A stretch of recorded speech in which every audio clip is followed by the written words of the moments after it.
It's Monday, March 29, 2021, and now for some endurance news and random musings.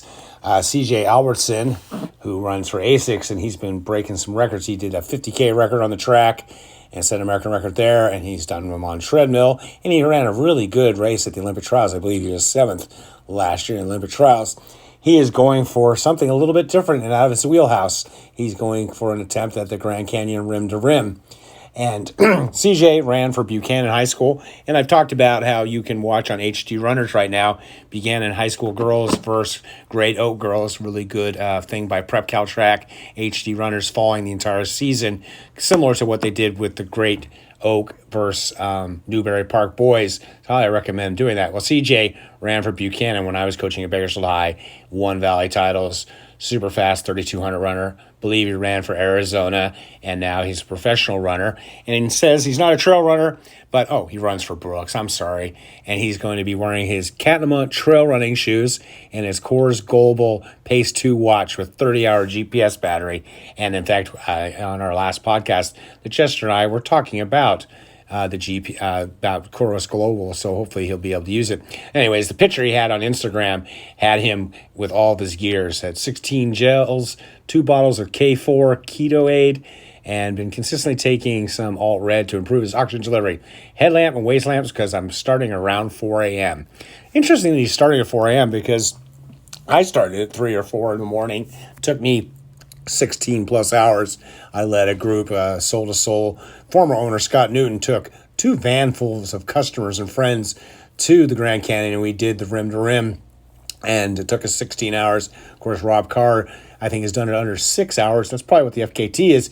So it's interesting. I mean, guess he wants to be cool, but it's still pretty cool this time of year. So leaving at 4 a.m., he's going to be done by 10. He may be doing that, though, to avoid the mule trains, which are a big pain in the butt. Well, not a pain. They're there, but you have to yield to the mules. So when they come by, you're going to have to take a little bit of a break.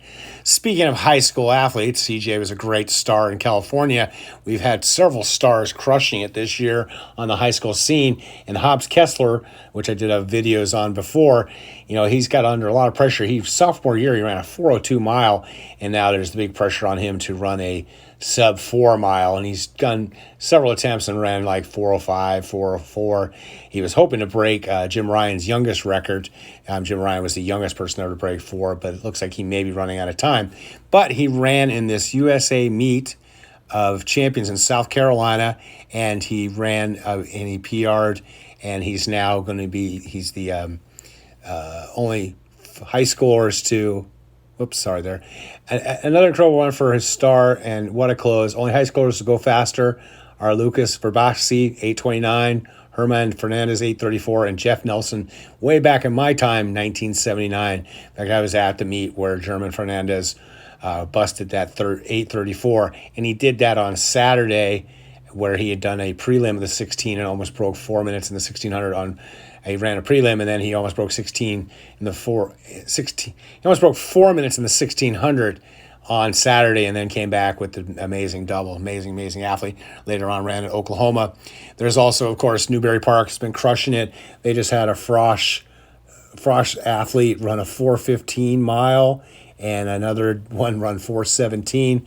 And then Jesuit's a big school here in California. Of course, all these kids are having to go to Arizona to race. He ran a fast 9:11. So there's been lots of great times. Some young women running. Crescent Valley's Mia Barnett, 4:43. Pretty impressive. So it's just kind of amazing. Newberry Park also had a kid run a 4:04 full mile. And that comes out to number 16 in state history. And it's just been phenomenal how many fast guys have been running. And like the other kid, the Colin Solomon, he's a junior, and it's the number 2 state record all the time, getting this stuff from Prep Cal Track. It is kind of unfortunate that, here in California, we're not having meets, and so kids are traveling to Arizona to compete.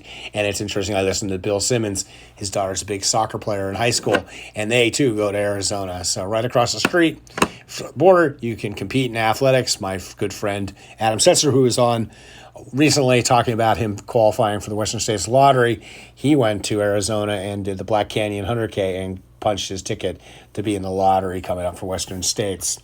So definitely, as we were talking before, it's definitely going to be something that you'd really wish we hopefully will get back. Some more track and field news is Hayward Field is now open, and the first meet is going to have BYU, Colorado, Arkansas, Iowa State all sending teams. NCAA champ Connor Mance, who just won that amazing cross-country championship. Courtney Wyman, Cole Hiker, who did an amazing mile 3,000 double. Wilson Kiptatu, who won the 5K, and Edward Kurgat are all entered. So that should be good. Hopefully I will be able to track that down.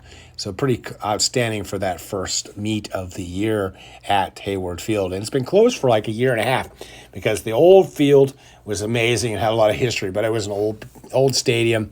I got to go visit it when I visited my friend Trace up in Oregon, and now they tore it down and completely built a super huge modern facility, and it should probably be lightning fast. And they're going to have some championships. Olympic trials will be there, and I think they're going to have some world championships there in the near future. Speaking of Olympics, the Ethiopians have not picked their team yet. Sounds like now they're going to be doing a time trial of sorts. Word is anywhere from a 30K to a 42K, aka the marathon distance. But it sounds like the Ethiopian Olympic Marathon trials, but it's apparently increasingly unlikely that Kenenisa Bekele, the triple Olympic champion and second fastest marathoner of all time, will be there. You know, he often runs great races, then kind of disappears and then gets injured, and then he comes back and runs.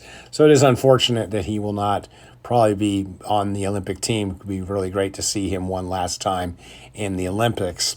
So this is some endurance news that I pulled from Twitter, and I do these most every day, depending on what's going on in the world.